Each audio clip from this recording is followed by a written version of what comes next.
हरियाणा में जल्द ही निकाय चुनाव होने वाले हैं और निकाय चुनाव को लेकर के सभी दलों ने लगभग तैयारियां पूरी कर ली है। भारतीय जनता पार्टी की बात करें तो भारतीय जनता पार्टी भी पूरी तरह से कमर कसे हुए है। वहीं कांग्रेस पार्टी ने भी जिला इंचार्जों की नियुक्ति कर दी है। विधानसभा चुनाव में जिस तरह के नतीजे रहे हैं उससे सभी पार्टियों ने सीख ली है और इसीलिए अब जब निकाय चुनाव आ रहे हैं तो निकाय चुनाव में कोई कोर कसर वो नहीं छोड़ना चाहते हैं। कांग्रेस भी पूरी तरह से इस काम में लगी हुई है और लगातार तैयारी कर रहे हैं। मैंने जैसे पहले बताया कि जिला इंचार्जों की नियुक्ति की गई है। अब जिला इंचार्ज फील्ड में उतर करके काम करते हुए नजर आएंगे और कुछ पूर्व विधायक और कुछ जो चुनाव हार गए हैं उनकी ड्यूटियां लगाई गई है। वहीं अगर भारतीय जनता पार्टी की बात करें तो भारतीय जनता पार्टी ने भी जहां जहां चुनाव होने हैं, क्योंकि पहले चरण के अंदर जो चुनाव होने हैं वो 21 नगर पालिका और नगर परिषद और नगर निगम उनके अंदर होने हैं। तो इसीलिए अभी पहले फेज की अगर बात करें तो पहले फेज के अंदर सोनीपत में मेयर का चुनाव होना है, क्योंकि सोनीपत का जो मेयर था निखिल मदान वो विधायक बन गए हैं। अब वहीं अंबाला सिटी की बात करें तो अंबाला सिटी से भी जो मेयर थी, जो मेयर वहाँ थी वो भी विधायक बन गई हैं, शक्ति रानी शर्मा।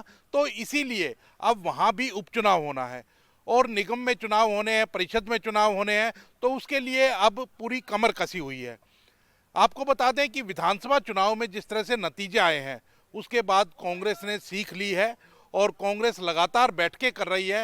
हालांकि कांग्रेस अभी भी गुटबाजी से नहीं उबर पा रही है। जिस तरह से नतीजे आने के बाद भी प्रदेश कांग्रेस अध्यक्ष की बात करें या प्रदेश प्रभारी की बात करें, उनको नहीं हटाया गया है और ना ही उन्होंने इस्तीफा सौंपा है। प्रदेश प्रभारी की अगर बात करें तो प्रदेश प्रभारी ने जरूर जो है इस्तीफा अपना सौंपा था, लेकिन इस्तीफा सौंपने के बाद भी उनका भी इस्तीफा अभी तक स्वीकार नहीं किया गया है। तो कहीं ना कहीं अभी तक कांग्रेस जो है गुटबाजी से नहीं उबर पा रही है और कांग्रेस के ही कई नेता जो हैं वो लगातार जो है इस बात को लेकर के अपनी ही पार्टी के नेताओं पर निशाना साध रहे हैं।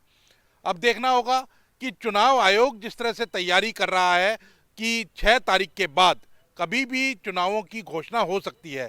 6 जनवरी के बाद चुनावों की घोषणा हो जाएगी। हालांकि पहले फेज के अंदर जो चुनाव होंगे वो कुछ नगर निगम, नगर पालिका और नगर परिषद के होंगे और जिन परिषद में, पालिका में या निगम में वार्डबंदी अभी तक पूरी नहीं हुई है या कुछ काम बचता है तो वहाँ भी चुनाव जो होने हैं तो वो दूसरे फेज के अंदर होते हुए नजर आएंगे।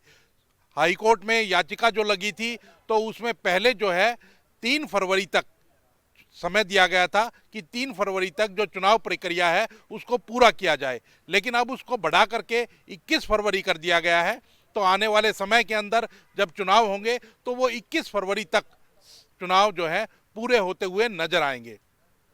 वहीं अगर बात की जाए इंडियन नेशनल लोकदल की और जननायक जनता पार्टी की, तो वो दोनों पार्टियां भी अब कुछ कुछ मैदान के अंदर आने लगी हैं। इंडियन नेशनल लोकदल को हमने देखा था कि किसानों के मुद्दे के ऊपर दोनों ही पार्टियां मैदान में आ रही हैं। जहां अभय सिंह चौटाला इंडियन नेशनल लोकदल के नेता हैं, वो खनौरी बॉर्डर पहुंचे थे और जगजीत सिंह डल्लेवाल जो कि किसान नेता हैं उनकी तबीयत का हालचाल पूछा और उसके बाद राज्यपाल को ज्ञापन भी सौंपते हुए वो नजर आए थे। वहीं अगर बात की जाए जननायक जनता पार्टी की तो अजय चौटाला जो कि उनके सुप्रीमो हैं वो भी ये बयान देते हुए नजर आए थे किसानों के पक्ष में कि सरकार को किसानों की मांग तुरंत माननी चाहिए। तो अब इससे यही लगता है कि आने वाले जब निकाय चुनाव होंगे तो उसमें भी ये दोनों पार्टियां भी पार्टिसिपेट करती हुई नजर आएंगी, क्योंकि नगर निकाय चुनाव जो है उसमें चेयरमैन का चुनाव जो होता है, मेयर का चुनाव जो होता है वो डायरेक्ट चुनाव होता है। पिछली बार से ये शुरू हुआ था, इस बार भी डायरेक्ट चुनाव होगा और वो बड़ा चुनाव होता है, इसलिए सभी पार्टियां उस पर सिंबल पर चुनाव लड़ती हैं। हालांकि नगर निगम में जो है सिंबल पर चुनाव लड़ते हुए नजर आते हैं। कांग्रेस जो है नगर परिषद में या नगर पालिका में भी क्या सिंबल पर चुनाव लड़ेगी वो अभी फैसला नहीं हो पाया है, लेकिन लगातार पार्टियों में जिम्मेवारियां सौंपने का काम जारी है। अब इंतजार है केवल तारीखों का और उसी कारण से मुख्यमंत्री भी पूरी तरह से सक्रिय हो चुके हैं और मुख्यमंत्री भी फील्ड के अंदर उतर चुके हैं। धन्यवादी दौरा नाम दिया जा रहा है कि धन्यवाद कर रहे हैं जिस तरह से विधानसभा चुनाव में जीत मिली है, लेकिन सबसे पहले टारगेट उन्हीं जो विधानसभाओं को किया जा रहा है जहां आने वाले समय के अंदर निकाय चुनाव होने वाले हैं। तो निकाय चुनाव के लिए जैसा पहले भी बताया गया कि भारतीय जनता पार्टी हो, कांग्रेस पार्टी हो, इंडियन नेशनल लोकदल हो या फिर जननायक जनता पार्टी हो या फिर आम आदमी पार्टी हो, आम आदमी पार्टी ने भी ऐलान किया है कि वो निकाय चुनाव अपने दम पर लड़ेंगी और वो मेयर का चुनाव हो या पार्षदों के चुनाव हो, वो चुनाव चिन्ह पर लड़ते हुए नजर आएंगे। हालांकि जननायक जो आम आदमी पार्टी है उसकी विधानसभा में स्थिति की बात करें तो कोई ज़्यादा अच्छी स्थिति नहीं रही है, एक भी विधायक उनका चुन करके नहीं आया है। लगभग सभी जो सीट हैं उन पर जमानत जब्त हुई है।